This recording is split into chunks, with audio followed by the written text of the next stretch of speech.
মাথা দিয়ে হেড করেছে, সুন্দরভাবে দিয়েছে নিজস্ব খেলোয়াড়কে রাখতে পার ক্লিয়ার করলেন, বল পাঠিয়ে দিলেন মাঠের বাইরে, ফলে ধরেই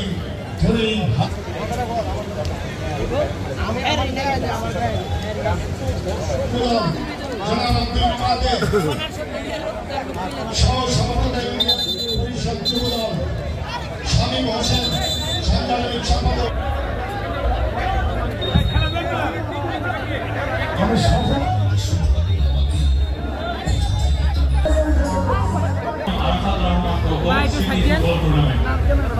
আপনারা সবাই জানেন জনাব আরাফাত রহমান কোকো ফ্যাসিস্ট গণহত্যাকারী খুনি সেই সরকারের হত্যার শিকার হয়ে তার জীবন বিদায় হয়েছে, তাই না?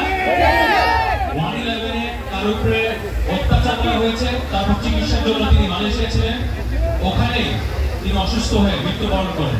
এই গণহত্যাকারী খুনি ফ্যাসিস্ট সরকার কিন্তু তার জীবনটা নিয়েছে। আজকে আমাদের এই তেঁতুলছড়া ইউনিয়নে জনাব আরাফাত রহমান কোকো স্মৃতি ফুটবল টুর্নামেন্ট আয়োজন করা হয়েছে। যারা আয়োজন করেছে তাদেরকে আমি ধন্যবাদ জানাই।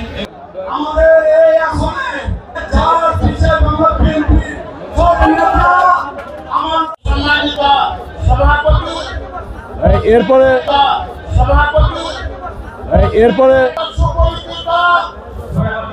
টুর্নামেন্ট করা হয়, এই জন্য আমি আপনাকে আহ্বান করব। ওইটার ব্যাপারে আপনারা সবাই অবগত আছেন?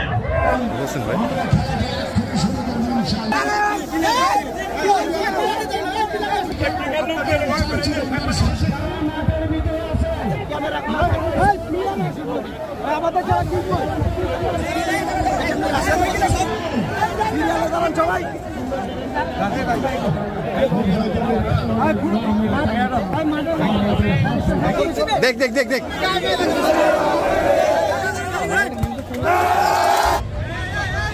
সিংহের প্রাচীর দিয়ে দাঁড়িয়েছে নগরচর শান্তি সংঘ, প্রাচীর ভেদ করে লক্ষ্য করে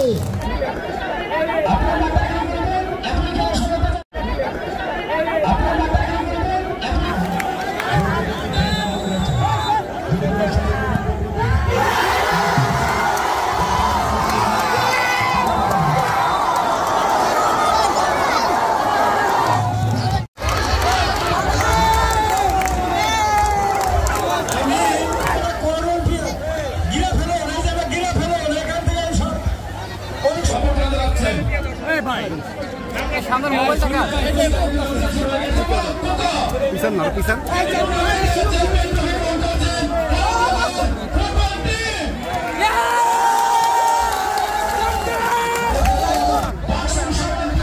ভাই জীবন না মান্না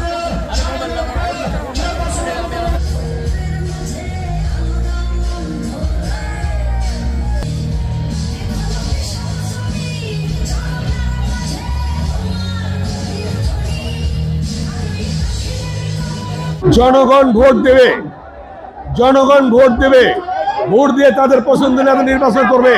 বাংলাদেশে কোনো পিয়ার পদ্ধতি জনগণ চায় না, অতএব পিয়ার পদ্ধতিতে নির্বাচন হবে না। জাতীয় সংসদ নির্বাচন যেটা মাননীয় প্রধান উপদেষ্টা ঘোষণা করেছেন সেভাবে নির্বাচন হবে ইনশাআল্লাহ। ধন্যবাদ সকলকে। আমি বলবো বাংলাদেশের বিভিন্ন ক্রান্তিকালে জিয়া পরিবার জনগণের পাশে দাঁড়িয়েছে, ঠিক না? 1971 সালে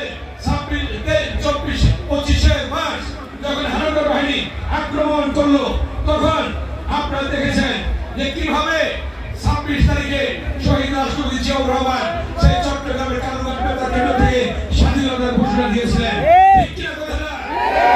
স্বৈরাচারের সাথে যখন ক্ষমতা দখল করে তখন দেশটাকে বেগম খালেদা জিয়ার নেতৃত্বে দীর্ঘ 9 বছর আন্দোলন করে এরশাদ মুক্ত বাংলাদেশ, স্বৈরাচার মুক্ত বাংলাদেশ, গণতন্ত্র পুনরুদ্ধার করেছিল বেগম খালেদা জিয়া। এই 16 বছরের এক দশক আন্দোলন করেছিল তারেক রহমানের নেতৃত্বে হাজার হাজার ছাত্রদের রক্তের বিনিময়ে ইলিয়াস আলী গুম হয়েছে, চৌধুরী আলম গুম হয়েছে, সুমন গুম হয়েছে, তাদের আজকে আমরা পাচ্ছি না। হাজার হাজার ছাত্রদের রক্তের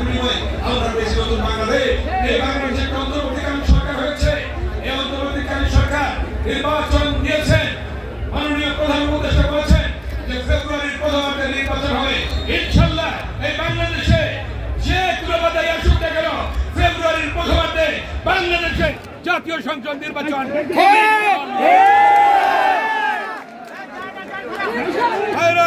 আজকে এই জাতীয় সংসদ নির্বাচন আগামী